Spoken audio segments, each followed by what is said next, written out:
All right, welcome back to episode 2, Thor Security Lab. Episode 2 is going to be our introduction to containers and Jellyfin Media Server setup guide. So, today, it's not a big project to do, we just got a couple things to do, and it's not I don't know, it might turn into a long episode, might not, I don't know, we'll have to see here. But the first thing I'm just going to jump right into it. First thing I want to show you here is I've set up Firefox here is the home page. When you open it, that's just open up in Proxmox. We're going to log in, password's Thor, and I'm going to show you on data. Here is where our container templates live and our ISO images live. If you come to, first we'll log in.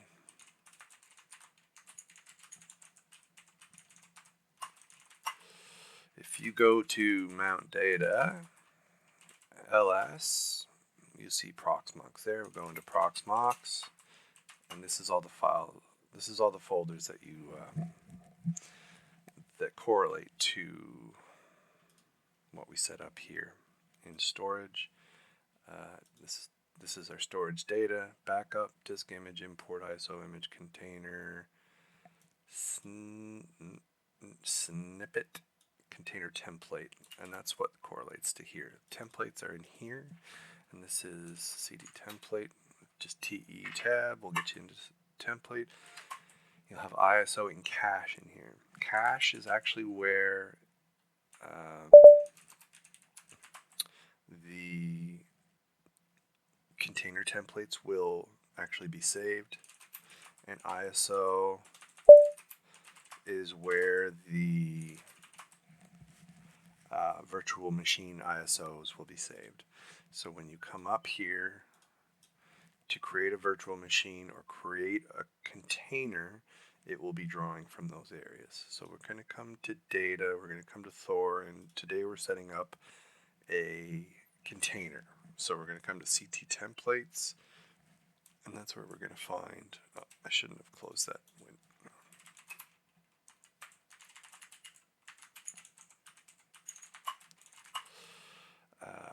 One thing we do want to do, PVEAM update. And this is just going to update all the available templates from Proxmox server. Probably didn't need to do that, but that's just something to let you know. You can do that if you need to. Click templates here, and this is all the available templates off the Proxmox website. We are specifically looking for Ubuntu 22.04 Jammy, because this is the Ubuntu distro that works best with Jellyfin, the media server we're going to be setting up. You don't always have to go with the new thing with Linux, because sometimes the new thing just doesn't have enough support yet. My operating system on my desktop, I'm running Ubuntu 26.04. And I have run into issues just because my video card is so new.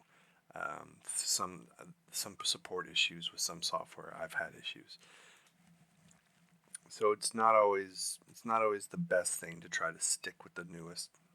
And it's good to do a little bit of research before you install something as to what you're going to get the most use out of, or what's going to be the most stable. So with Jellyfin, we're going to want to use Ubuntu 22. We'll just download that template now. It'll say task OK once it's finished. That's quick and easy. Now if we come here, we go CD mount, data, Proxmox, template, cache, and LS. There we go. That is our new template. And now, basically, this is just a fresh, clean install of Ubuntu. And a container is like, it draws from this kernel, and you can create a limitless different containers, and they'll all run off this clean Ubuntu kernel. And they just borrow from the kernel, and they create their own instance of an operating system. Whereas a virtual machine will be like, you actually have to install an operating system in a physical spot. It's like a full operating system, but these containers are kind of like disposable operating systems. They're very a virtual machine will be gigabytes in footprint on your hard drive, whereas a container template will be megabytes. They're very lightweight, they're very fast, they're very easy. You can just whip one up. Say in the future, when we're going to start doing attack boxes and vulnerable machines, we'll whip up an Ubuntu container with a vulnerability that we specify, and then we can attack that with our Kali virtual machine. And then once we've done the work and we've done it, we don't need that anymore. The container's gone. We just get rid of it, and then we can whip up another container the next time with another vulnerability. And anyway, that's a ways down the road. For now, we're just introducing ourselves to containers. We've downloaded the template, which is what we need to do to start this. And then the next thing we're going to want to do is we're going to create a container. So up here, you have create virtual machine, create container. We're just going to hit create container. The node is Thor. Create container ID is 100. That's just the default. They start at 100. If I create a virtual machine or a container after this, it'll go to 101, and so on and so forth from there. And you can also, create your own numbering system if you want. But I'm just going with the default. We'll just call it Jellyfin. It's going to ask you for a password, and again, if I try to do Thor like we have been doing, it's going to say the minimum length for the field is 5 characters, which is annoying. So we'll set our temporary password again. We're going to uncheck. I don't know. I think we're going to leave unprivileged container and nesting checked. Last time I did it, I had some issues, and I think it said it wanted nesting. So let's just try this. If it messes up, well, we'll just make it again. The template, it automatically sees our template, which is only 129 megabytes, which is crazy. But again, this is not a graphical OS. It's just the bare bones. It's just running a CLI, and it's just running the bare minimum. Disks, it's gonna be our data, right? We could select local, but it's not enabled. I wonder why we can select data there or local there if it's not enabled. Anyway, 8 gigs we're going to assign to it. So we'll assign 2 cores. We've got 24 cores. So that's another thing we have to remember is we're not going to be running all of these machines that we create all at the same time all the time, but Jellyfin will be running all the time. So that means we have 24 cores total. So that means we're subtracting 2 from that, and we have to kind of keep track of what we're doing. We also have 64 gigs of RAM, so we have to keep track of our resources a little bit. Not a lot, but a little bit, right? So memory, we're assigning 2 gigs. 1024 is the number for 1024 megabytes is a gigabyte, right? So if you go to 2, you got 1024 times 2. 2 cores, 2 gigs of RAM. All this is just going to be default, except for this. We're going to set DHCP because we wanted to assign an IP address automatically. Firewall, we're going to uncheck, and that's because we're going to be installing OpenSense next. I don't know if it's OpenSense or OPNSense. I don't know how you're supposed to say it, but I just call it OpenSense. And that is going to be our firewall for this kind of isolated network. So we don't need two firewalls. DHCP, IPv6 is all just gonna, we're not using IPv6 for anything in this lab. So we're good here. DNS is just blank, and just confirm. We have 2 cores, nesting, Jellyfin, 2 gigs, network, our bridge, DHCP, Thor. That's our template. Yeah, it all looks good. It all looks good. So we just finish. It's going to try to create it. Should say task OK at some point. There we go. So there. Now our Jellyfin container is up and running. We haven't started it yet. You can start it through the command line, or you can start it by coming to the console here. Maybe not.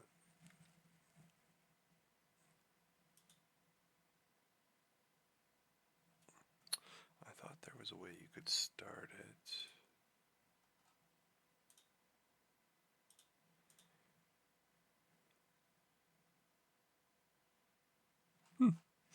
Well, I'll show you the way we started anyway.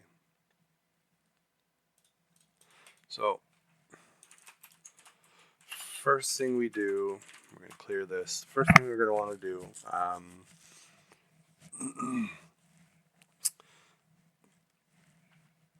we're going to make a directory, /mount/data/temp media.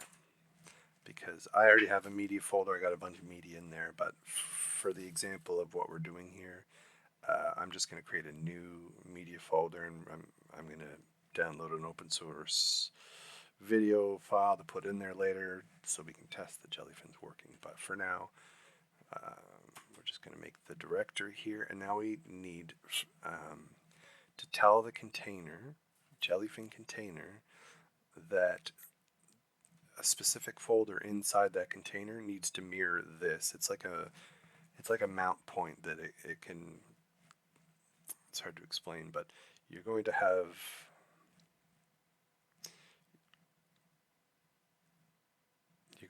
to have a folder that can see the outside, basically, because the container doesn't really realize that it's not an actual computer and an actual OS. It doesn't realize it's on a virtual environment. So we need to show it. We need to show it where that folder is and where it can set it to. So we're going to set, and you can set multiple mount points. So we're setting mount point 0 right now. PCT is just the command for controlling Proxmox containers. PCT. We're going to set 100 as our container number. Right? We set that number. That was number. Oh my gosh, that was that number I was talking to you about earlier. And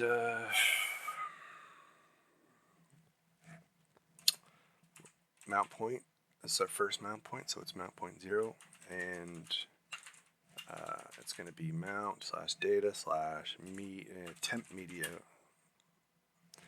the folder we just made, and then comma mount point equals /media/Jellyfin, and that will be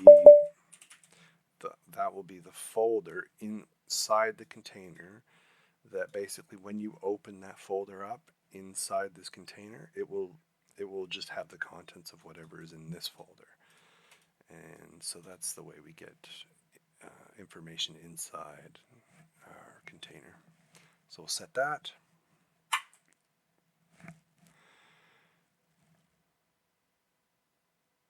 We can, if we want to, and I'm going to do it, PCT set 100, container 100, on boot. So when the server restarts or when it starts up, on boot 1, that tells the host to automatically, or tells the Proxmox on a reboot, you basically start Jellyfin for me instead of me having to come in here and start it myself. I believe 0 means not to boot. We'll start Jellyfin.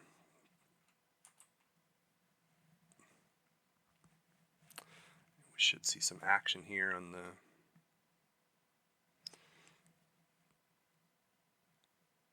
right. It's coming alive. CPU usage, memory usage, boot disk size. So now it's up. And we can enter it by doing PCT enter 100. And that will give us our root at Jellyfin terminal, right?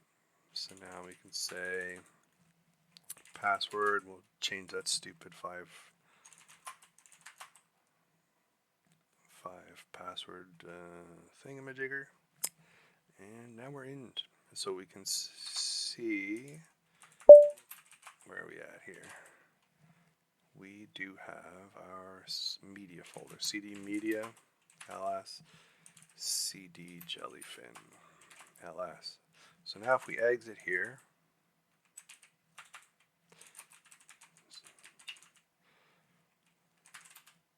and come into our mount data temp media, and we go nano, this is a test.txt.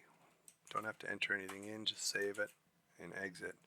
And now if we go to PCT enter 100, and go to cd/media/Jellyfin ls, you see, this is a text. I meant test, but now I don't know. I'm pretty sure we can remove that. This is a text. Cannot remove this, permission denied. Okay, so we can't remove it, but we can access it, and that's all we really need, right? Remove this, and now we're good. We're clean. Okay. Okay, so that's basically it. If you come to here, you can see that it's running. It tells you how long it's been running for. CPU usage, and memory usage. If you go to console, you can also access this from here. Oops, root, Thor, and you can do the same thing as before through this console without having to SSH into it here, right? And this is handy for quick little things you want to do. Obviously that's empty right now, but yeah, so that's your console, that's your summary. There's other stuff that doesn't really matter. This does matter, snapshots. We can take a snapshot, and we will once we get it to where we want it to. We're going to take a snapshot, and basically anytime maybe we break something, maybe something changed and we didn't like it, we can just double click and go bang right back to where we were. That's kind of the nice thing about containers. Super fast. They boot up instantly, and they're just a very small footprint on your network or on your computer, your server, whatever. A lot of word salad today. All right. Now we have the container created, but we don't have Jellyfin installed on it. We don't have any media installed either. So first thing I want to do is we're going to go back in to my alarm. We're going to go back in, and we are going to apt update and apt upgrade -y. Update the system. And we'll see how long this takes. If it takes too long, I'll just fast forward as usual.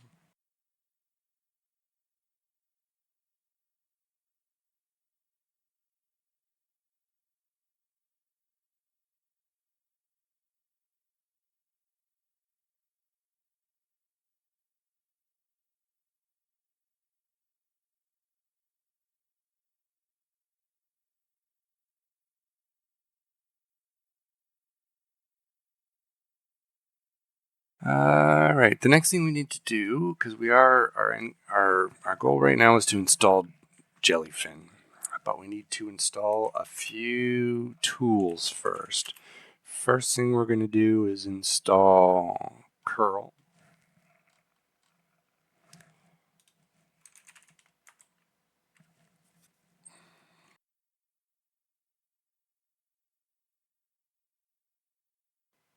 All right. Next thing we're going to do is install GNUPG. Dash Y on that one. Oh, GNUPG. Oops. Have to type the correct things if you want things to work, right?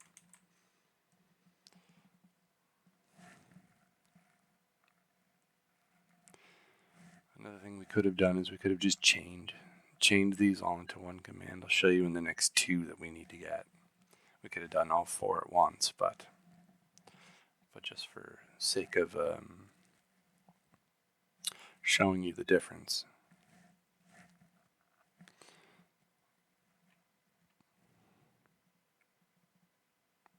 This GNUPG, it's a tool that handles GPG keys, which is they're keys that you need to download before you download a package from somewhere, and they just check the key against the package to make sure that it's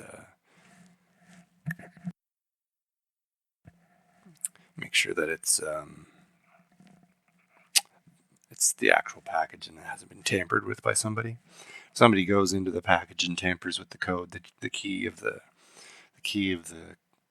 program will actually change. All right, so that was GNUPG, and as I was saying before, you can chain these. So we could have gone apt curl, install curl G and UPG, and then the next two which we're going to do. So apt-transport-https, and then ca-certificates-y. And apt transport HTTPS allows apt to communicate over HTTPS, and then CA certificates.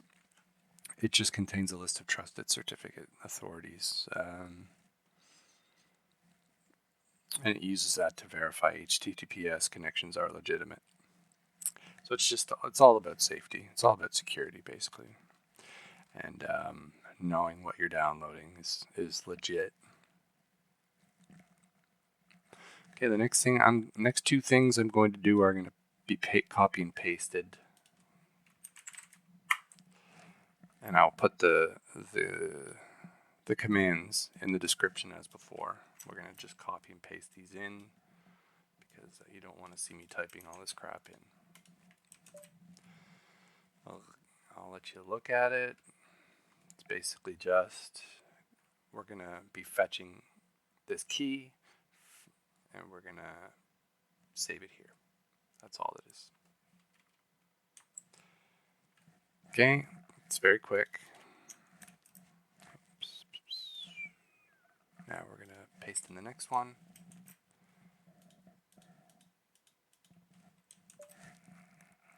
This adds Jellyfin's official package repository to, so APT knows where to download Jellyfin from. So when we go to APT install Jellyfin, it actually knows where to look. Some things just APT automatically knows, some things it doesn't. You have to point it in the right direction. And that's all that is. So now we're going to apt update and apt install Jellyfin -y.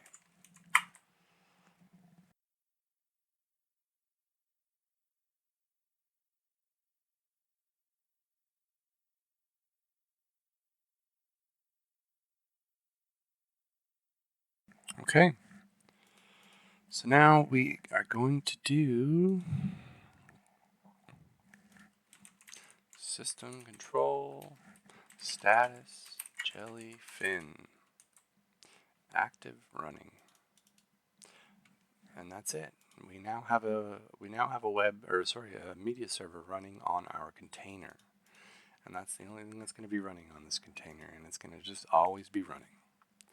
So now we no longer have 24 cores, we have 22 cores and 60 gigs of RAM, because we only had 62 usable gigs of RAM before.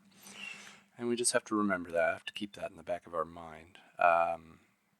So now if you want to go to our Jellyfin server, it's the address of the web server, or the address of our server, and then 8096 instead of 8006 is the address for Jellyfin.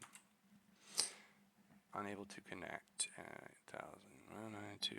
I wonder why that is. 168.1. 192.168.1.55.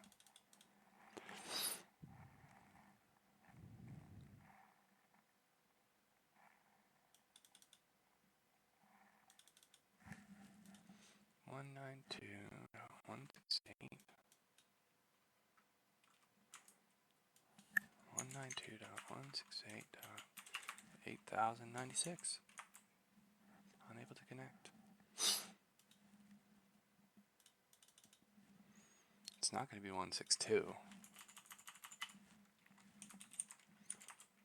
It is going to be 162. Well, that's just embarrassing.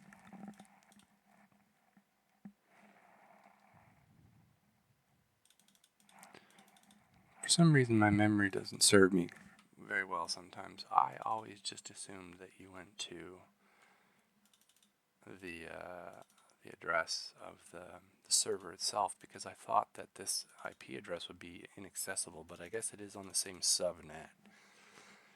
So, yeah, I guess that makes sense. Anyway, don't mind me. We're going Thor for everything. Thor. Yeah, sure, let's save it. And we are going to create a bookmark for this as well. So now, I probably should have done that slower, but I just, I set the name and user and everything, password is Thor. And I guess I used the IP address that I was supposed to, which is 192.168.0.162. This, when we set this up, we set it up to with DHCP, and so it is automatically assigned an IP address once it boots up. And you can always just come to the summary, come to the container here, come to the summary, and that will show you right there your IP address. And then we just post it in there. 8096 is our port number. And now we have a Jellyfin Media Server. We have no media yet. We're gonna fix that here shortly. Language United States, sure. Set up remote access if you want to. That's not something I'm going to be doing. That's so that you can connect to your Jellyfin server when you're away from the house. I don't really care about that. You're done. Finish. Okay. So we're going to connect Thor, and we sign in.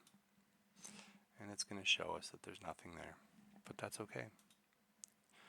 You click on the 3 lines up here, dashboard. You can come down to, once you're in dashboard, you can come down to libraries and go down to library. You can add media libraries here. It's very easy to do. But first we need media. So I have a web address here for an open source video file. We're going to come to the web address, and it gives you a list here of all their different formats and resolution qualities or whatever. So we're going to take 1080p H264.mov. We're going to copy that, and then we're going to come back to the web address, and we're going to paste that onto the end and copy it from there. And that is what we're going to use to clear this. we're going to type. We are going to type. We are still in Jellyfin, by the way. So you just have to remember, if you are, that's why I didn't set this to Thor, is because I want to know which level am I sitting at. Because if I'm sitting at root at Thor and I named this container Thor, it would have been a problem, right? Because I would never know which level I'm at. So we're going to go PCT enter 100. Then we're in Jellyfin. We're going to type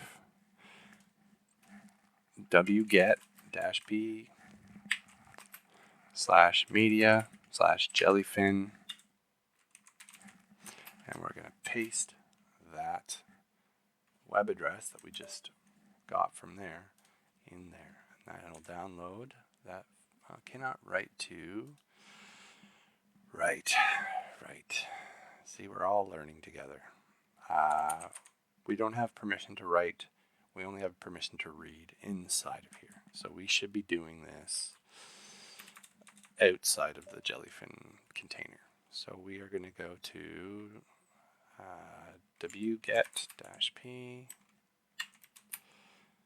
/media/mount/data/temp media, and then we're going to paste that again. And now we should be downloading. Shouldn't take too long.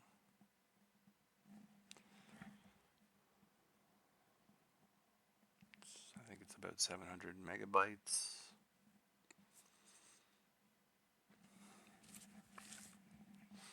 Yep, look at that. So now we can go back into PCT enter 100 cd/media/jellyfin ls. It's taking a while, but there is our big buck bunny 1080p. So now if we come back to our Jellyfin server, we'll go to the 3 lines here, come down to dashboard, come down to libraries. We're going to add a media library. Content type we're going to set to movies. Display name can stay as movies. We're going to add a folder. It should see our folder right away, and it does, because we did that command where we mounted it. And we're going to click that folder and click OK. Everything else will just leave as default, and it should scan the library automatically to see if there's any video files in there. And let's see if it does that. And yes, automatically scans. It shouldn't take too long. There's only one thing in there. Perfect. And we'll come back and just click on the top right corner, and there is our file. And I'm going to turn the sound back on for the desktop, and we'll just verify that our server is working. Look at that beautiful video.